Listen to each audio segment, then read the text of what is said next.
And now it's time for a more lighthearted segment, Good Actually. So Nathan, what is Good Actually?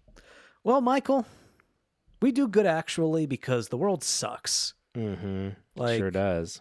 It is literally hellfire. Mm-hmm. The air quality index listed my area as very unhealthy today.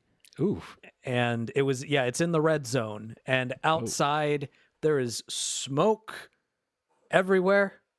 When I take my dogs out, I have them on leashes instead of just letting them roam free in the yard. I'm wearing a mask. It looks like hellfire outside. I had to play Doom today to fight against demons because I was in the mood of like, I need to fight against some hellfire right now because the world's terrible. But what's nice is that sometimes if you like try to swipe away the smoke and look really closely, you see that there might actually be some good somewhere in the world. And then you start wiping away even more of the smoke, and you spend some more time reading and looking and thinking, and you realize, you know what? Good actually is all around us. Wow. That is really mushy of you to say. Well, in my rant in which I talked about killing demons in a video game. And hellfire and the actual wildfires that are happening.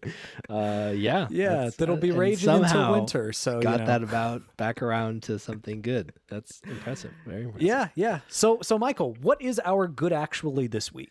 Well, our good actually came from the most unexpected source, the United States Supreme Court.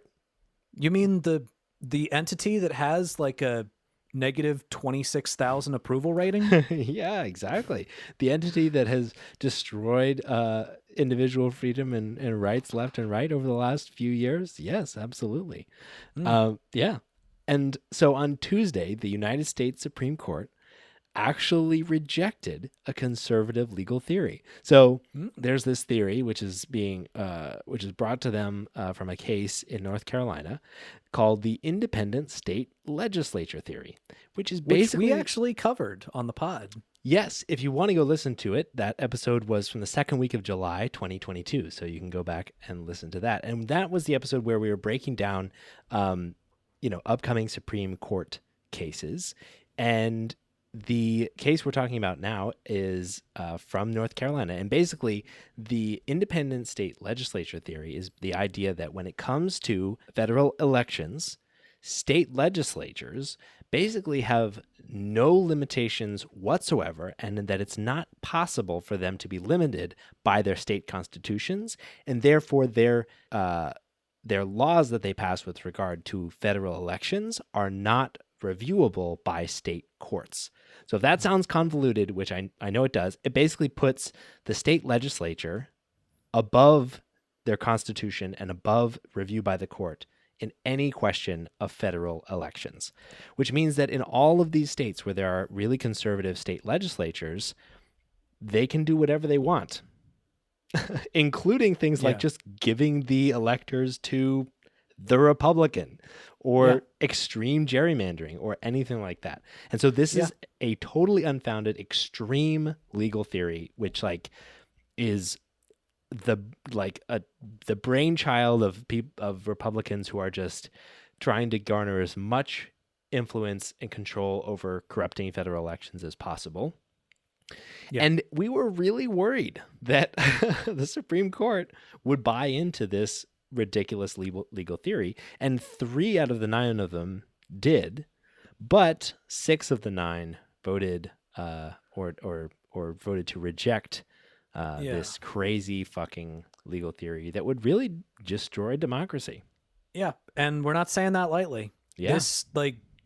This would give state legislatures the authority to so take Georgia, for example. Georgia, the legislature is controlled by Republicans, but Biden won the state in 2020. All right. This would have basically given the Georgia state legislature the authority to just be like, fuck democracy. Yeah. We're giving our electoral votes to Donald Trump. They could have done that under this. Yeah. The Supreme Court rejected it. It straight up would have destroyed democracy as we know it if they had not rejected this. And all the shame in the world on Neil Gorsuch, on Clarence Thomas and Samuel Alito for voting in favor of overturning democracy as we know it. Yeah. And credit Take a deep breath. to Amy Coney Barrett.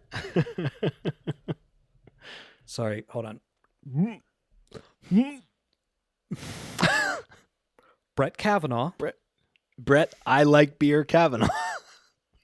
John Roberts. Okay, I got through the hard ones. Ketanji Brown Jackson, Sonia Sotomayor, and Elena Kagan. So credit to them, though. Yeah, totally. To paraphrase an amazing character from literature, Inigo Montoya, John Roberts, you did something right. And that's good, actually.